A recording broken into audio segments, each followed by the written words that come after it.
इंद्रदेव ने ये क्या कर दिया?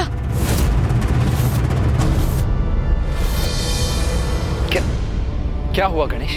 भैया, देवराज इंद्र से ऐसी मूर्खता की अपेक्षा नहीं की थी मैंने। शुंभ के महोत्सव का निमंत्रण स्वीकार किया है देवराज इंद्र ने भैया। निमंत्रण स्वीकार कर ली, वो भी असुरों का? क्यों और किसकी अनुमति से? बिना मुझसे विमर्श किए, बिना मेरी अनुमति के आपने ये निमंत्रण कैसे स्वीकार कर लिया देवराज इंद्र? देवगुरु, इसमें विचार विमर्श करने और अनुमति की क्या आवश्यकता है? जो मुझे उचित लगा वही मैंने किया। नवीन असुर महानायक शुंभ ने देवता और असुरों के मध्य शांति स्थापित करने के लिए अपने दूत भेजे, जो कि मेरे विचार से बहुत ही सकारात्मक और महान प्रयास है। इसलिए मैंने उनके दिए प्रस्ताव को स्वीकार कर लिया। कदाचित आप भूल रहे हैं देवराज, अभी कुछ ही क्षण पहले हम शुंभ निशुंभ और उनके सेनापति की शक्ति का सामना करने के उपाय ढूंढने हेतु विमर्श कर रहे थे। प्रथम पूज्य गणेश जी ने भी आपको स्वयं बुलाकर सचेत किया था कि आप असुरों के प्रति सतर्क रहें। देवराज इंद्र को इतना समझाने के पश्चात भी वो असुरों के छल में फंसते जा रहे हैं भैया। इंद्रदेव को परिस्थिति की गंभीरता को समझना चाहिए। आमंत्रण नहीं, अपितु शुंभ के दूतों द्वारा दी गई चेतावनी थी। हाँ देवराज, मिश्री के घोल में लिपटी चेतावनी थी आपके लिए। स्मरण कीजिए, क्या कहा था उस त्रिदूत ने? मित्रता या युद्ध, दोनों में से एक का चुनाव करो, ये संदेश दिया था असुरों ने। देवगुरु, मैं आपका बहुत सम्मान करता हूं और आपके विचारों और सुझावों का आदर भी करता हूं, किंतु इस समय मैं आपके क्रोध का कारण समझने में असमर्थ हूं। जो देवताओं के हित में मुझे उचित लगा वही मैंने किया, और देवराज होते हुए यही मेरा दायित्व भी है। युद्ध टालना तो बुद्धिमानी है देवगुरु, और जब उन्होंने स्वयं मित्रता का प्रस्ताव भेजा है तो हम युद्ध छेड़कर संघर्ष की स्थिति क्यों उत्पन्न करें? मित्रता, और वो भी असुरों से? क्या देवराज को ये भी ज्ञात नहीं कि असुर, जिनका स्वभाव ही छल और कपट है, वो कभी किसी के मित्र हो ही नहीं सकते? गणेश जी, कुमार कार्तिकेय जी, यदि इंद्रदेव इस उत्सव में गए तो इसका परिणाम अवश्य बुरा ही होगा। आप दोनों को जाकर देवराज इंद्र को समझाना चाहिए। ऋषिवर का सुझाव उचित है, किंतु कदाचित गणेश उसे स्वीकार नहीं करेगा। वो देवराज से अत्यंत निराश है। समझाने का ही प्रयास तो किया था मैंने। राजा को सुननी सभी की चाहिए, किंतु निर्णय वही लेना चाहिए जो उसे उचित लगे। नवीन असुर महानायक शुंभ के दूतों को दिए वचन को हम अवश्य निभाएंगे। इस महोत्सव में भाग लेने हम अवश्य जाएंगे।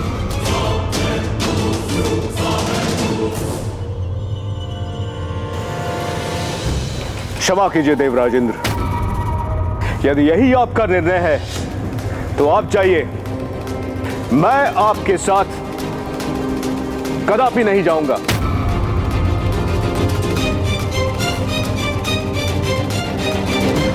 ये बहुत बड़ा दुर्भाग्य है देवगुरु कि देवताओं और असुरों के मध्य प्रारंभ होने वाले इस मित्रता के नवीन अध्याय के पूर्व ही आप पीछे हट रहे हैं, किंतु मेरा निर्णय अटल है। अब हमें उत्सव में जाने की तैयारियां प्रारंभ करनी चाहिए, और मेरा विचार है कि हमें सभी के लिए भांति भांति के उत्तम उपहार ले जाने चाहिए। नहीं ऋषिवर, हम इंद्रदेव को रोकने कदापि नहीं जाएंगे, क्योंकि एक सीमा के बाद किसी को कुछ भी समझाना व्यर्थ है। यदि वो कोई नासमझी करने पर आतुर ही हो तो उसे अपने कर्मों का परिणाम भुगतने के लिए छोड़ देना चाहिए, क्योंकि किसी को कितना भी समझाओ कि मार्ग में आगे गड्ढा है, मत जाओ, फिर भी वो नहीं रुकते, और उन्हें समझ में तभी आता है जब वो गड्ढे में गिर जाते हैं, और उन्हें अपनी भूल का आभास तभी होता है जब वो उसके बाद उस भूल के परिणाम स्वरूप कष्ट उठाते हैं। इसीलिए देवराज इंद्र को अब समझाने की कोई आवश्यकता नहीं है। उन्होंने अपना चुनाव कर लिया तो उन्हें अपने कर्म का फल भोगने दीजिए।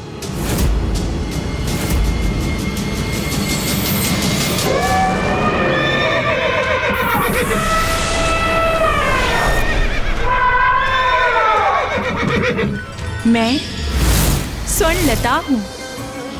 आपको ज्ञात होता भी तो कैसे देवराज, आप कभी पाताल आने का कष्ट ही नहीं करते। और मैं रजत लता। मैं तरंगिनी हूँ। और मैं कोमलांगी हूँ। इंद्रदेव, वो देखिए, वहां असुर राज शुंभ का राजभवन।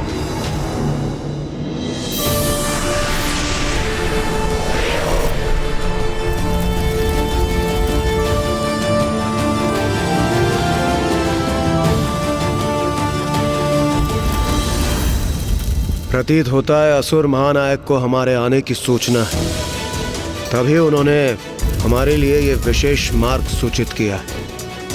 हमें इसी पे आगे बढ़ना चाहिए। चलिए देवगण।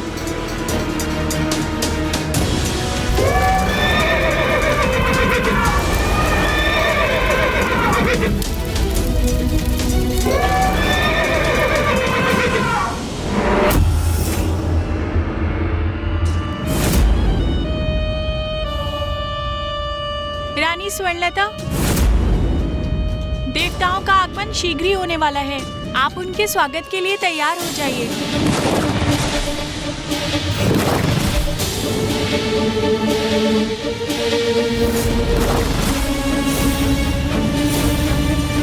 असुर महानायक को हमारा संदेश दे दो कि हम तैयार हैं। हम उन्हें कदापि निराश नहीं करेंगे। देवराज इंद्र, आ तो रहे हो यहाँ, किंतु यहाँ से लौटना कठिन होगा तुम्हारे लिए।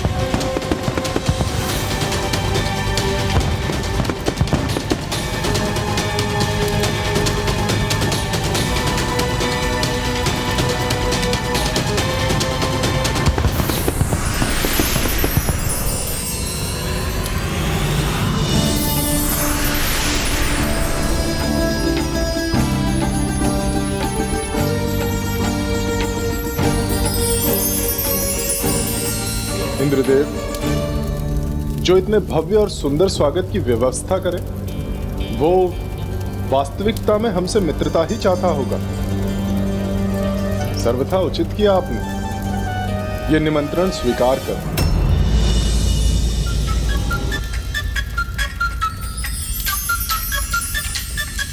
देवराज इंद्र,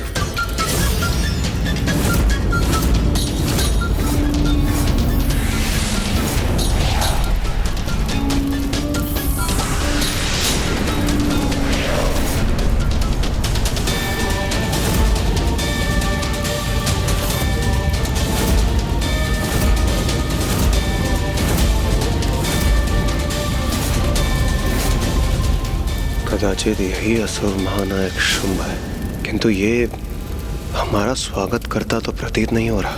कहीं हमने यहाँ आकर कोई भूल तो नहीं करती?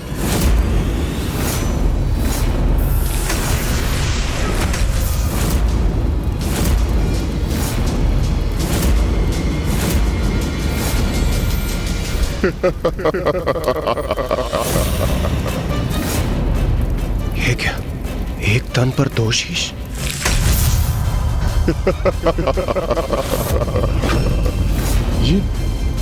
ये कैसा विचित्र दृश्य?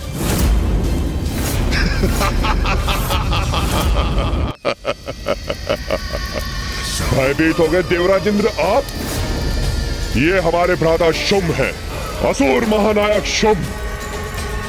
ये तो आपसे मित्रवत परिहास भर कर रहे हैं।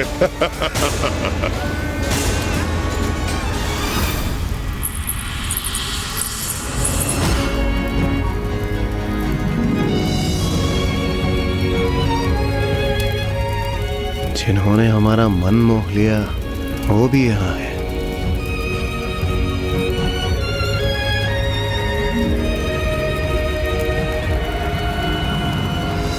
स्वागत है आपका इंद्रदेव, स्वागत है मित्र।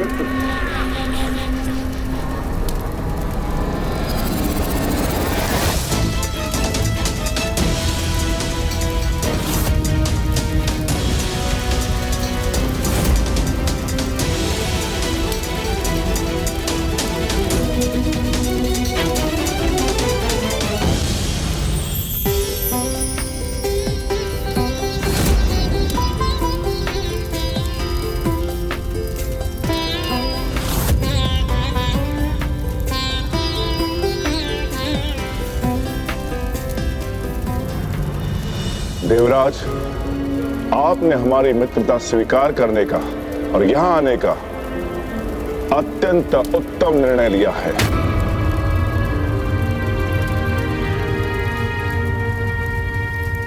आना तो था ही, आपका आमंत्रण भला हम अस्वीकार भी कैसे कर पाते।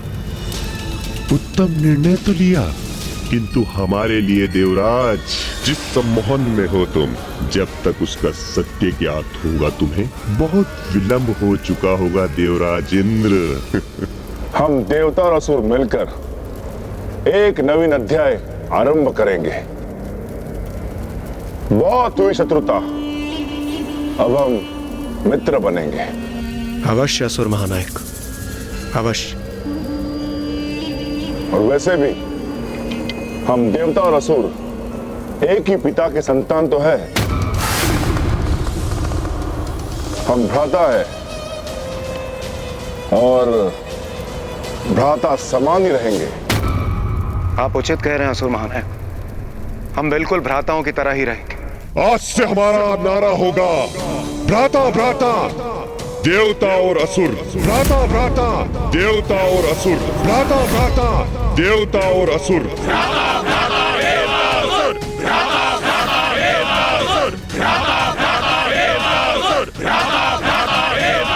मैं असुर महानायक शुंभ देवराज इंद्र से एक नवीन मित्रता का आरंभ करता हूं।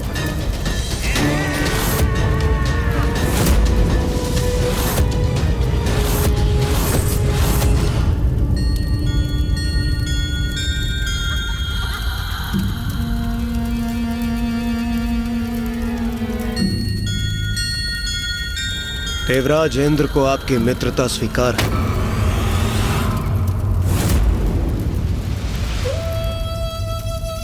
हमारी चाल तो सफल हो रही है भ्राता। ये मूर्ख देवता तो बड़ी सरलता से हमारे जाल में फंसते जा रहे हैं। सत्य है, स्वर्ग लोक पर अधिकार के योग्य हम असुरी हैं।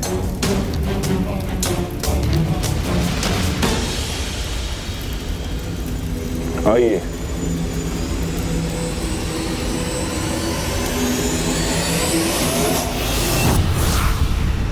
कहो गणेश, अब क्या देखा तुमने?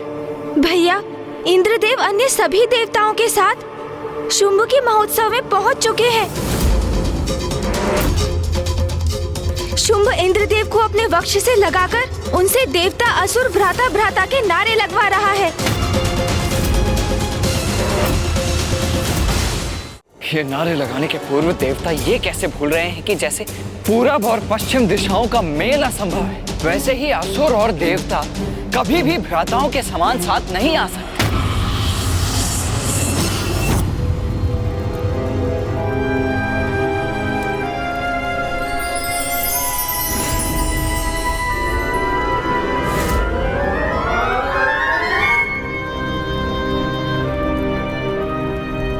इंद्रदेव, क्या हुआ? रुक क्यों गए आप? कुछ नहीं सूर्यदेव, कुछ नहीं। चलिए आगे बढ़ते हैं। हाँ हाँ चलिए।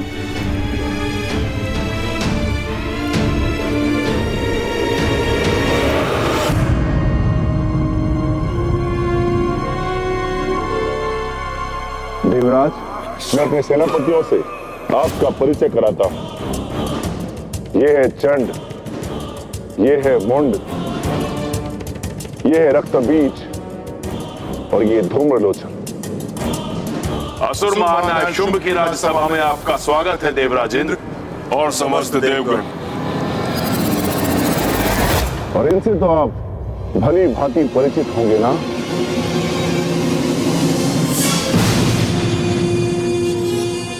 प्रणाम असुर गुरु शुक्राचार्य।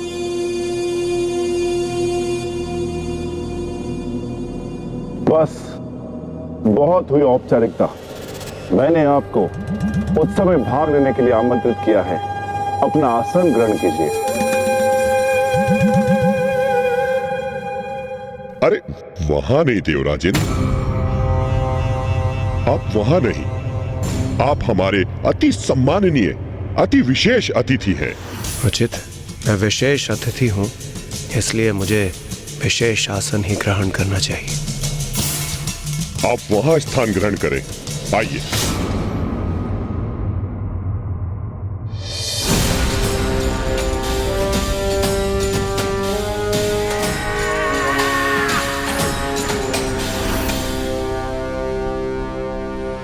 आज का ये उत्सव देवताओं और असुरों की मित्रता का महोत्सव है। हमारे अतिथियों के आनंद में कोई कमी नहीं होनी चाहिए। उत्सव आरंभ हो।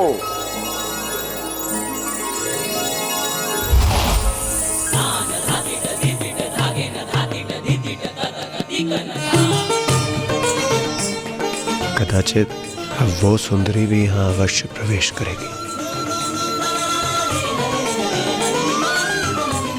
मेरे नेत्र जिसे देखने के लिए लालायित है, क्या वो स्वर्णलता इन्हीं नर्तकियों में से कोई एक है?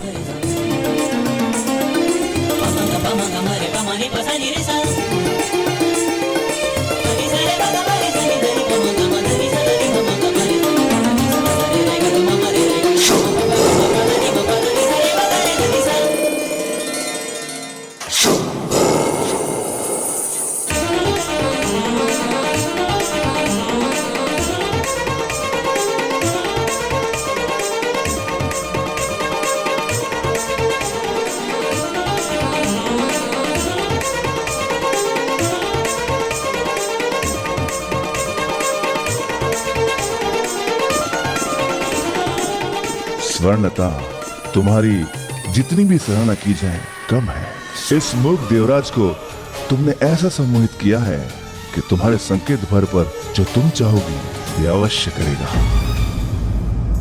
अंततः वो सौंदर्य जिसने मुझे अभिभूत किया है वो मेरे समक्ष आ ही गया। स्वर्णलता जो स्वयं सौंदर्य की देवी है। इस स्वांग में तो बड़ा ही आनंद आ रहा है भ्राता मुंड। देवताओं की मूर्खता पर तो मुझे अति आनंद आ रहा है भ्राता चंड।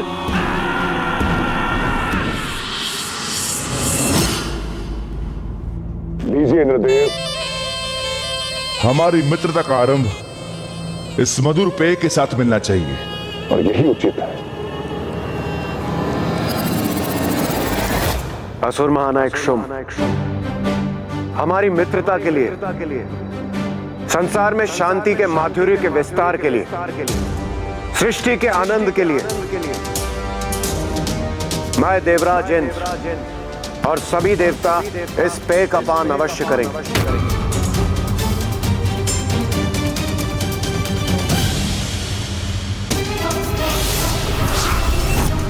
ये क्या करने जा रहे हैं इंद्रदेव? उन्हें ऐसा कदाचित नहीं करना चाहिए।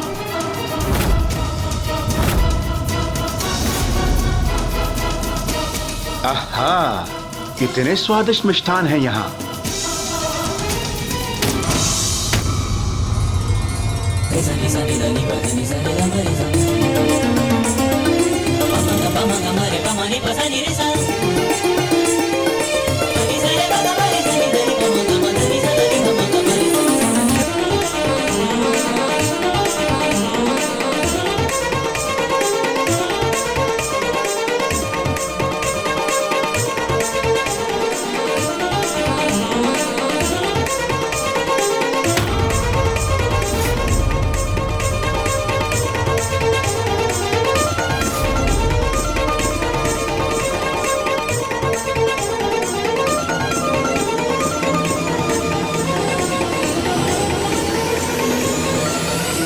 मुझे तो लगा था हम असुरों में ही दोष होते हैं, किंतु ये मूर्ख देवता तो हमसे भी बढ़कर हमारे स्त्रियों को नृत्य करते हुए देख रहे हैं, हमारे पेय का पान कर रहे हैं। मात्र इतने भर से इन्हें हम पर विश्वास भी हो गया है।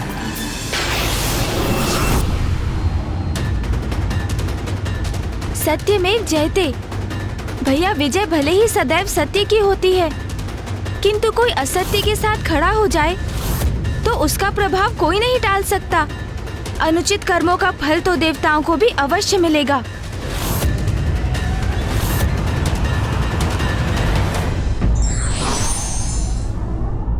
किसी का निमंत्रण या आतिथ्य स्वीकार करने के पूर्व हमें भली भांति उद्देश्य को अवश्य परखना चाहिए।